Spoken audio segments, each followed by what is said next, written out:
Then grab your walking shoes and maybe those Nordic poles if you're into that, because we're off to rediscover the incredible story of a wondrous Wiltshire road that very few people know anything about.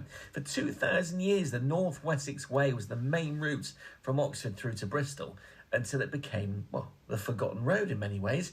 This time last year, you might remember, and not have forgotten, that a local man from Mighty called David Mitchell tasked himself with investigating the full story behind the road when he came across a map in a bookshop up north somewhere. He bought it and he started studying it intensely.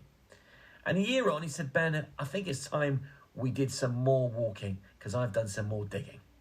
Earlier, we were at Purton Church looking at how David thinks there are some similarities between that place of worship and Malmesbury Abbey.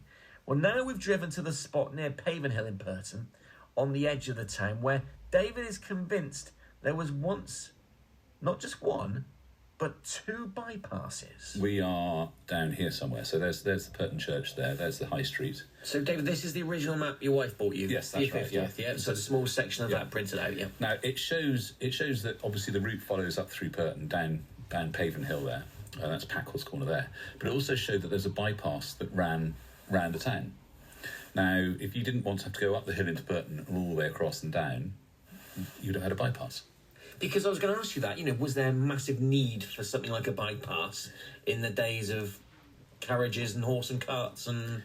I think there was. Now, this started me looking at it and thinking, well, if there was a bypass here, were there bypasses elsewhere? And if you go and look at Malmesbury has a bypass, an ancient bypass that goes for Blix Hill as it comes into Malmesbury. It goes down across the water meadows, out over the town bridge, and then up across Arch's Farm and joins the Foxley Road. And today you can still walk it. It's a byway today.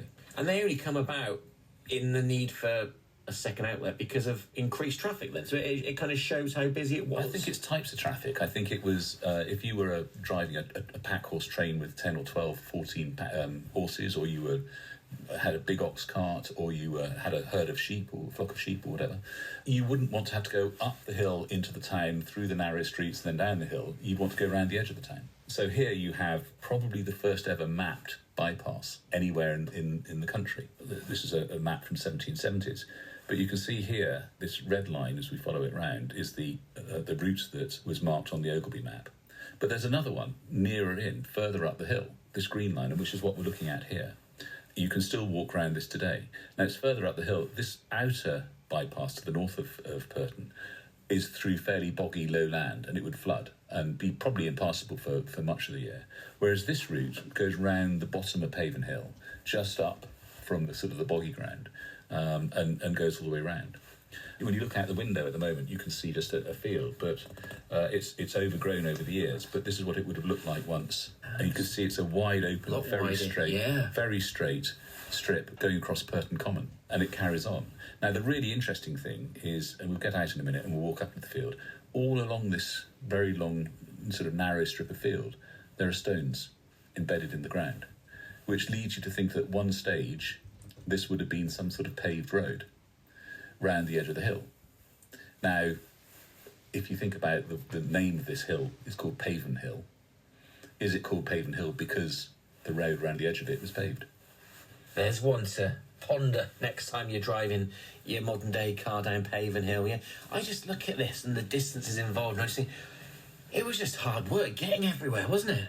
It was. Yeah. I think, and travel would have been very different in the medieval times and Middle Ages. You would have travelled in the summer and the spring and the autumn, but once the night started drawing in, you wouldn't have had time to get from one place to the next to stay over. So winter travel probably would have been out. If it had been very wet, then again, it would have been really hard going. And I think this is one of the reasons why some of these routes are so wide, because you'd have created ruts, and then you'd have moved across, created more ruts, moved across, created more ruts, and eventually the ruts you created originally would have filled in, and then you go back there and start the process again. So these routes suddenly became quite wide thoroughfares through the countryside. Any comment on whether there'd be more potholes back then?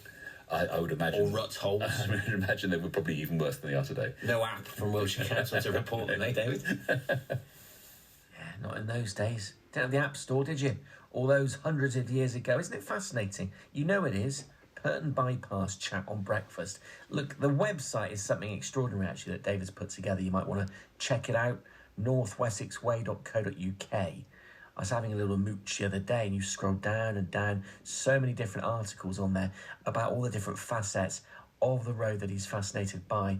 And if the response is anything like last year when we first went out and checked it out, lots of public talks planned, and he's going to have to find himself bigger places to do them like last time, because a lot of people want to know more from David about that forgotten road. 8:26.